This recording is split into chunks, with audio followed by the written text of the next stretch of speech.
생존 우선순위 서바이벌 프라이어리티 2025년 8월 1일 파트 2입니다. 1.25 또는 1.5 배속을 보시기를 바랍니다. 구독, 좋아요 부탁드리고요.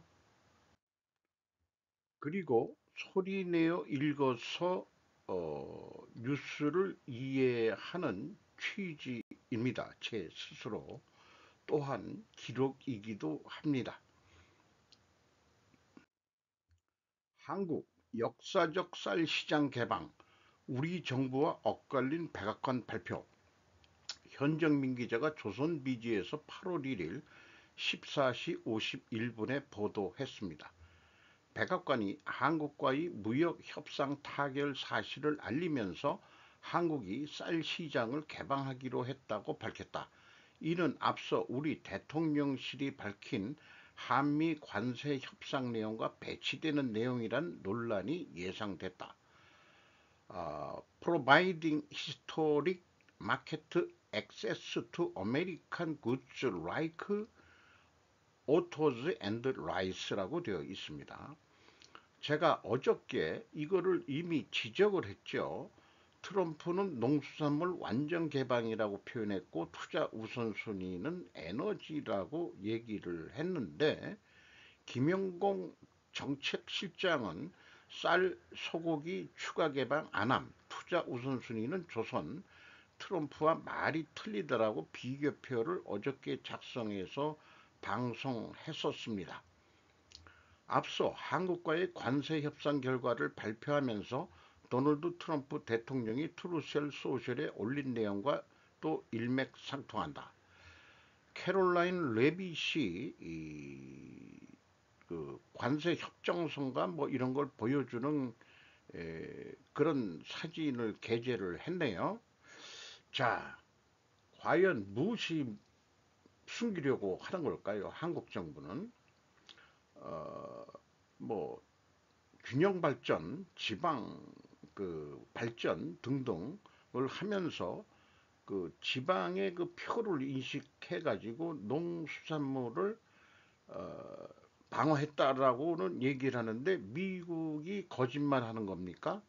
난 미국이 거짓말하지 않는다고 봅니다. 오히려 한국 정부가 지금 거짓말을 하고 있다라고 저는 그렇게 인식이 됩니다.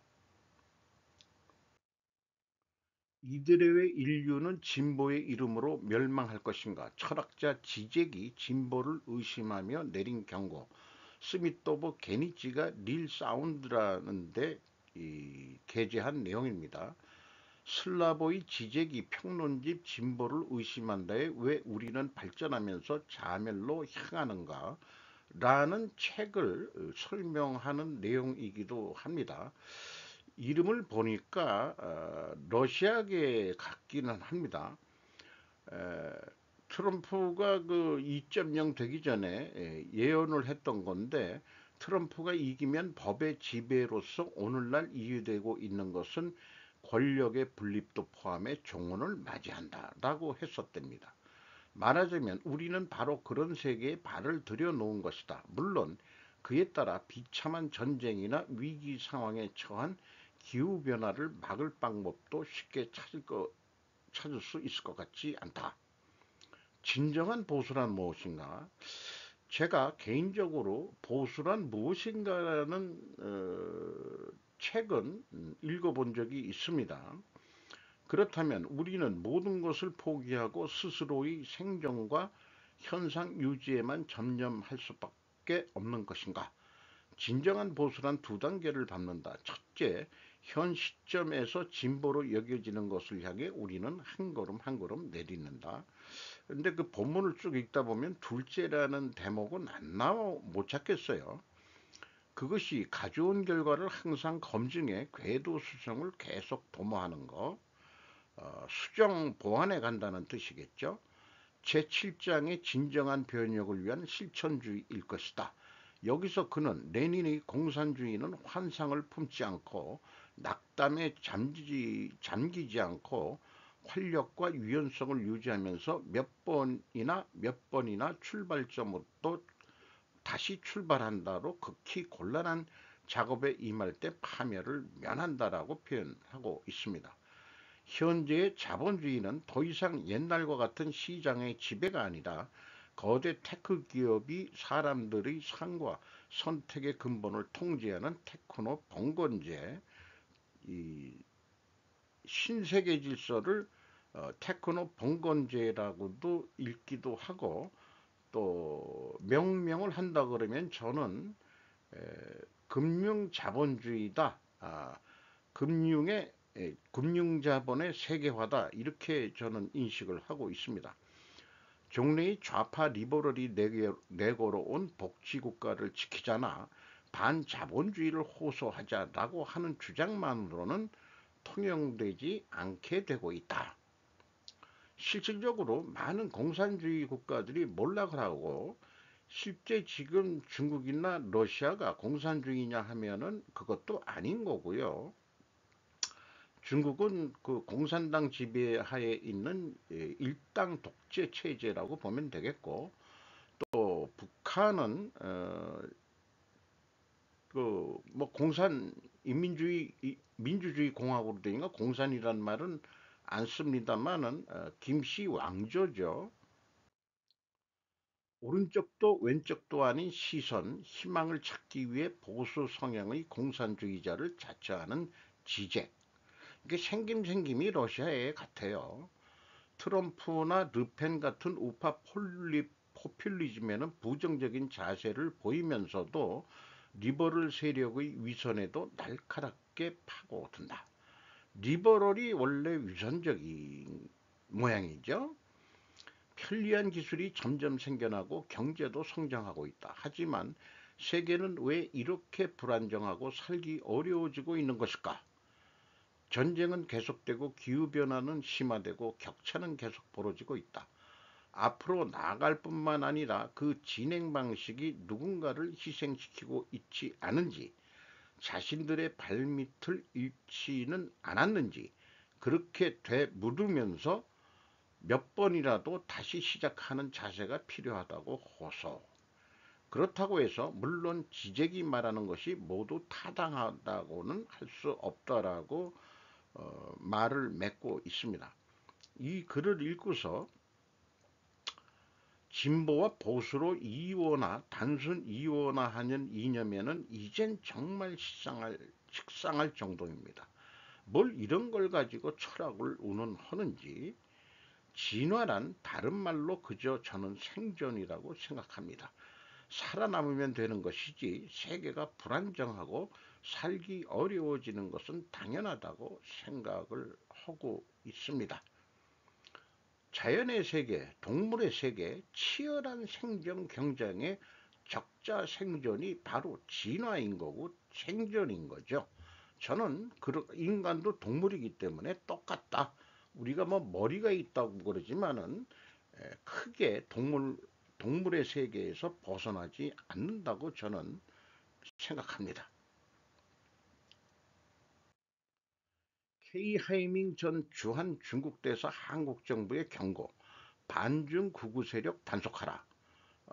독자라고 표현되어 있는 것은 일본에서 표현하는 식이고요. 단독 보도 뭐 이런 식으로 하죠. 이벌창 기자가 조선일보 일본판입니다. 베이징에서 개최된 한중 고위 포럼에 참석한 한국 정부에 대해 반중 극우 세력을 단속해야 한다고 발언했다. 10월 말 경주에서 열리는 아시아 태평양 경제협력체 에이펙 정상회의에 시진핑 국가주석이 참석이 검토되는 가운데 중국이 이재명 정권에 대해 반중 여론을 억누르라는 메시지를 보낸 것으로 해석할 수 있다. 지금 우리나라 국민들의 반중 정서가 상당히 높이 올라가 있는 것으로 알고 있습니다. 저도 물론 반중에 들어갑니다. 29일 열린 제25차 한중 고위 지도자 포럼의 정치 외교 섹션에 참석해 한국의 반중 여론은 극우 세력이 조성하고 있다고 규정하고 그들을 정부가 단속해야 한다. 극우 세력이란 구체적으로 어떤 집단을 지칭하는지는 밝히지는 않은 것으로 보인다. 설마 저 개인 같은 사람까지 지칭을 하는 건 아니겠지요. 한중 고위 지도자 포럼은 중국 인민외교학회와 21세기 한중교류협회가 공동으로 주최하는 정례 행사로 한국과 중국의 고위급 20명 이상이 참석한다고 합니다. 25차례면은 벌써 25년 이상 됐는데 중국의 그 친중 공작이 한 30년 정도는 됐다고 저는 봅니다. 미국은 친미 공작을 스스로는 안 하죠. 대사 재임 중인 2021년 7월 당시 야당의 유력한 대선 후보였던 윤석열 전 대통령이 언론 취재에 주한미군의 사드는 분명히 한국의 주권적 명령이라고 발언했을 때 다음날 같은 언론기고에서 이해할 수 없다고 반박했다. 2023년 6월에는 이재명 당시 더불어민주당 대표를 만나 그때 이재명이가 쉐쉐 했죠. 미국의 승리에 베팅하는 사람들은 나중에 반드시 후회할 것이라고 말해 이 새끼가 우리를 협박을 하는 겁니다. 새끼라는 말을 들어가도 괜찮은 것 같아요. 내정 간섭이라는 비난을 받았다. 저는 얘한테 이렇게 얘기하고 싶네요. 아그야, 나는 중국이 해체된다에 베팅한단다. 라고 말이죠. 환단고기가 있어 그나마 한국 고대사를 배울 수 있는 것 아닌가? 제가 제목을 붙였습니다. 환단고기 추정 비합리적, 비논리적이고 호전적, 팽창주의적이라 문제. 이상원 기자가 시사인에서 7월 31일 07시 26분에 보도한 내용이네요. 다 읽어보니까 시사인이라는 데가 약간 좌빨인 것 같습니다. 이문영 작가는 긴 시간 유사 역사학을 앞장서 비판해왔다. 비합리적이고 사실과 다른 그들의 주장이 팽창적 국수주의에 기반해 있다고 이 작가는 말했다. 어, 사실과 다른 역사가 사실인가요? 역사는 해석하기 나름에 따라서 역사는 바뀝니다. 통일신라와 발해를 다룬 책을 이 사람이 발간은 할 모양인데 출간 계기에 대해서 물어봤습니다. 유사 역사학과의 악연은 어떻게 시작됐나? 역사학계는 식민사학에 물들어 있다는 주장이 퍼져 있다. 일제의 한국사 왜곡과 식민사관 자체는 사실 아닌가? 어떻게 유사 역사학이 힘을 이어오게 된 건가? 상대적으로 젊은 세대는 유사 역사학에 호응하지 않는다. 오히려 밈으로 소비한다. 유사 역사학적 관점이 위험하다고 보나 유사 역사학을 근절해야 할까? 흩뿌려진 국수주의가 어떻게 전개될지 걱정스럽다. 고토를 되찾으려면 중국과 전쟁이라도 해야 한다는 뜻인가? 이스라엘 팔레스타인에서 벌어지는 학살극을 우리는 해야 한다는 말이나 다름없다. 비합리적이고 비논리적일 뿐 아니라 호전적이고 팽창주의적이라 문제다. 나 이문영이라는 작가가 그 사진은 나왔는데 이름은 좀 들어본 것 같습니다만은 그런데 이런 거로 딴지를 걸고 싶네요. 왜 부도지 같은 거는 언급하지 않는가? 신라의 박재상이 아주 고대사 성격을 쓴 거죠. 그 인류의 기원 같은 그런 거를 쓴 건데 파미르 고원에서부터 시작하는 우리 민족의 역사를 쓴 것으로 저는 알고 있습니다. 유사 역사학 이름으로 중화사상에 매몰된 친중행위나 다름없다. 왜 중국과 전쟁을 하면 안 되는가? 고조선부터 우리는 원래 중국과 철천지 원수나 다름없는 거 아니냐? 뭐 누구죠? 그 중국 고대사의 그 황원과 치우천왕의 싸움이라는 것도 결국은 북방 유목민족 때 그 중국의 농경민족의 싸움이라고 봐야 되겠죠. 우리가 그 농경화된 것은 한반도에 내려오면서 농경화가 많이 크게 됐지. 고조선 시대 때는 아마 그 유목종족의 연합이었을 겁니다. 물론 농사도 졌겠지만은 단군 신화를 보면은 7천 명의 무리를 이끌고서 뭐 농사 시설 이런 기술을 가지고 내려왔다. 이런 얘기도 있죠. 환동곡이 저는 다 꼼꼼히 읽어본 사람입니다. 이미 체포되어 구치소에 있는 윤을 구치소서 다시 체포영장 집행? 저는 이게 고개를 자꾸 갸웃하게 해요. 김건희 특검 구치소서 윤 체포영장 집행 무산. 그 모든 언론에서 그 머리 기사 일면에 그냥 계속 올리고 있습니다. 김나영 기자가 조선일보에서 8월 1일 11시 41분에 보도했네요. 문홍주 특검보와 특검팀 소속 검사 수사관 등은 이날 오전 9시쯤 경기도 의왕시에 위치한 서울구치소를 찾았다. 그러나 특검팀 관계자는 당사자의 완강한 거부로 체포영장 집행을 완료하지 못했다고 설명했다. 특검의 지휘를 받는 교도관들도 윤 전 대통령을 상대로 물리력을 행사하는데 한계가 있어 강제 구인이 끝내 이루어지지 못했다. 앞서 특검팀은 윤 전 대통령이 소환 요구에 두 차례나 불응하자 윤 전 대통령에 대한 체포영장을 청구했다.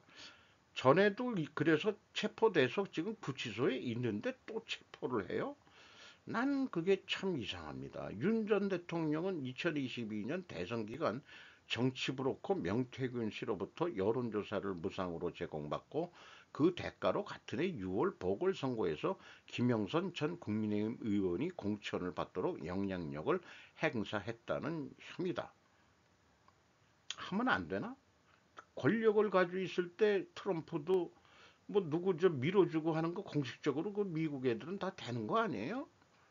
난 그렇게 알고 있는데 이외에 2022년 지방선거와 작년 4월 10일 총선 공천 개입 의혹, 도이치모터스 주가 조작 의혹 관련 2021년 대선 경선 후보 당시 토론회 발언 등도 특검팀의 수사 대상이다. 그냥 잡아먹으려고 지금 악을 쓰고 있네요. 감방에 있는 사람이면 거기서 신문하면 되지 않나? 전 대통령에 대한 인격모독 및 모멸감을 주려는 행위로 해석을 할 수밖에 없겠네요. 가서 물어보면 되지. 이미 깜빵에 들어가 있는 사람인데 뭘 또 체포영장을. 나 그 이상한 애들이에요, 진짜. 헌재 대통령 파면 과정에서 명백한 잘못 저질렀다. 유석재 역사문화 전문 기자가 조선일보에서 8월 1일 날 06시 52분 잠도 없어요. 심지은 교수의 한국 정당 정치사 제5차 증복판에 대해서 인터뷰를 한 내용입니다. 이승만 정부부터 지금까지의 대한민국 정당 정치 역사를 서술한 이 책, 최근 출간된 제5차 증복판은 제15장 윤석열 정부 하의 정당 구도 분석을 새로 넣었다. 윤석열 정부가 불과 3년 만에 막을 내린 이유는 직접적으로 12.3 계엄 선포로 인한 탄핵이 헌법재판소에서 인용됐기 때문이긴 하지만 내부 분열로 붕괴한 정부다. 주장해온 한국 전당 정치를 관통해온 이론은 분열과 통합의 정치, 뭉친 쪽이 흩어진 쪽을 이긴다. 지난해 4월 총선 직전 결정적인 균열이 일으켰다는 것입니다. 한동훈 비대위 출범 때 그 요구를 대통령이 수용했더라면 탄핵까지는 가지 않았을 것이라는 얘기입니다. 지금 한국 정치를 위협하는 것 중에 하나가 바로 비례대표제. 비례대표제는 원래 5.16 직후 제3공화국이 출범하는 과정에서 공화당 창당 세력이 옛 민주당 신구파가 통합하지 못하도록 유도하는 고도의 술책이었는데 지금은 학계, 노동계, 언론계, 시민 단체 등 사회 각계를 정치판으로 내몰고 있는 부정적인 역할을 하고 있다는 것.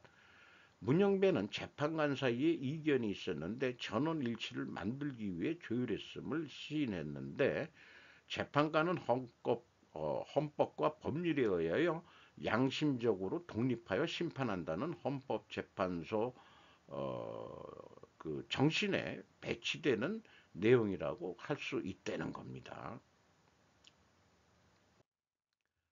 메드베데프 말싸움 격하러 트럼프에게 러시아의 최후의 날 핵 타격 능력 상기. 앤드류 오스본 기자가 로이터에서 7월 31일 날 오후 6시 38분에 보도한 내용입니다. 한마디로 트럼프한테 말조심하라고 한 얘기입니다. 또 트럼프도 이 메드베데프 전 대통령을 사실 이 친구는 그 허수아비 대통령이었죠. 계속 장기 집권하는데 이 연임이 안 되니까 자기가 뒤에 그 국무총리로 물러나고 허수아비 대통령을 세웠다가 임기 끝나고서 바로 또 어, 푸틴이 다시 집권해서 지금 장기 집권하고 있는 중이죠. 그런 얘기로 알고 있습니다. 어쨌든 트럼프가 유명한 데드 핸드가 얼마나 위험할 수 있는지 기억해야 한다는 말을 했는데 이는 적의 참수 공격으로 지도부가 제거되었을 경우 모스크바에 핵미사일을 발사하도록 설계된 비밀 반자동 러시아 지휘 시스템을 트럼프가 언급을 했죠. 말을 안 들으면은 참수할 수 있다. 드론으로 이런 얘기 같은데 어쨌든 메드베데프가 트럼프한테 말 조심하라고 지금 대변인 역할도 하고 대변인은 아니죠. 그렇게 얘기했대네요. 해설 한국의 새 대통령이 한반도를 흔들려고 합니다. 다니엘 드페르티스 시카고 트리분지 시카고 트리분지 인용을 저로서는 처음 해보는 것 같네요. 7월 30일 날 했던 얘기인데 지금 여기 나온 얘기들은 이 칸이 대통령이 되면서 계속해서 북한의 유화책을 쓰고 있는데 김여정이가 반응을 한 번 했죠. 너희들하고는 말도 안 섞어 얘들아 이렇게 얘기를 한 거죠. 그렇게 방송도 중단했고 대북 방송도 그런 거죠. 안타깝게도 얘네들은 뭐가 안타까운 얘기인지 모르겠습니다. 현 단계에서는 김 정권이 이 대통령이 판매하는 제품을 구매하지 않고 비유적인 거겠죠. 또 다른 설명은 김정은이 지금 당장 남한의 양보를 이끌어내기 위해 많은 일을 할 필요가 없다는 뜻일 것이다. 그렇다면 공짜로 얻을 수 있는 것인데 왜 포기해야 할까? 김정은이가 그때와 지금 사이의 세계 풍명은 광년의 차이가 난다. 트리픈지 이 기자가 좀 비유를 아주 어, 좀 자극적으로 하네요. 국제관계에서 어려운 점은 극적인 변화가 일어나기 위해는 퍼즐 조각들이 모두 맞아야 한다는 것이다. 그러나 한반도에서는 여전히 퍼즐 조각들이 여기저기 흩어져 있기 때문에 그렇다 했는데 솔직히 읽어놓고 뭔 말인지 잘 이해가 안 됩니다. 극적인 변화라는 것은 모든 게 퍼즐이 맞춰야만 일어난다는 것은 저는 아니라고 봅니다. 뭔가 사소한 사건이 돌발이 돼가지고 글로 터져 나올 수 있는 게 극적인 변화고 역사의 변곡점이 될 수 있다고 하는 논리들도 꽤 있죠. 호세 무뇨스 현대차 사장 한미 무역 합의의 사업 예측 가능성 생겨 권유정 기자가 조선비주에서 8월 2일 10시 41분에 보도했습니다. 무뇨스 사장은 전날 링크드인을 통해 이 프레임워크는 현대차의 현지화 전략을 강화하고 한국의 디자인, 엔지니어링 생산 부분과 미국의 생산시설 간 원활한 협업을 유지한다며 이같이 밝혔다. 현다이웨이 변화와 위기는 곧 기회. Adapting to meet 뭐 어쩌고 저쩌고 오브 our DNA. 우리 DNA가 뭐 이게 adapting이라는 것은 그 갑자기 잊어버렸는데요. 그 뜻을 이해하고 있습니다. 장기적인 플랜을 세울 수 있는 예측 가능한 환경이 됐다 이런 얘기고, 현대차의 210억 달러 규모의 대미 투자 전략과 10만 개 이상 직간접적인 일자리 창출 약속을 지원한다. 미국 조지아주 현대차 그룹 메타프렌트 아메리카 HMG MA, 이걸 어떻게 발음하면 모르겠네요. 루지애나주 전기도 제철소도 짓고 이미 뉴스가 나간 거 있죠. 통합적인 미국 제조 생태계를 지속적으로 확장하고 있다. 글로벌 혁신을 주도하는 한국 직원들에게도 밝은 미래를 보장한다며, 남양연구소는 미국 사업을 위한 디자인 기술을 개발하며 한국 엔지니어링 우수성과 미국 제조 역량의 협업을 지원하고 있다고 했다. 제가 개인적으로 이 연구소 분들과 약간의 그 연이 돼 가지고 같이 그 학습하는 내용들이 좀 있습니다. 술 한잔 또 끝나고서 술 한잔 먹으면서 또 인생 얘기도 하고 그렇게 하고 있는데, 연말 안에 한번 다시 한번 만나서 좀 얘기를 해봅시다. 뭐 이런 얘기도 좀 했던 게 기억이 나네요. 자, 상반기 실적 풍산인데요. 매출액이 1조 8,400억 개별입니다. 8.7% 증가했는데 영업비용이 12.6%더 높게 증가해가지고 영업이익이 24.6%가 감소했습니다. 그리고 영업의 손실도 나가지고 세전이익이 36% 떨어졌습니다. 방위산업인데도 이게 좀 안 좋은 얘기가, 풍산이 그 구리이기 때문에 구리 관세 뭐 이런 등등의 영향을 슬슬 받고 있는 거 아니냐. 4월 달부터 좀 거론이 됐으니까. 아무레 퍼시픽 화장품 연결로 2조 원대를 했는데 14.1% 증가했고 영업비용은 8.2%밖에 증가를 안 했습니다. 그래서 영업이익이 149.1%가 증가했고 영업이익률도 5%가 상승했어요. 그런데 영업이익이 크게 줄어가지고 세전이익은 68.6%가 내려갔습니다. 따라서 영업의 부분의 분석이 주요 관심사로 떠오르게 됩니다. 금호석유화학 매출이 연결로 3조 6,816억 원으로 전년보다 4.6% 증가했습니다만은 영업비용이 5.2%더 높게 증가해서 영업이익이 6% 내려갔습니다. 영업이익률도 0.6% 하락했고, 여기서도 영업의 이익이 50.3% 감소해서 세전이익이 18.6% 하락했습니다. 다시 한번 좋은 하루 되시기를 바랍니다.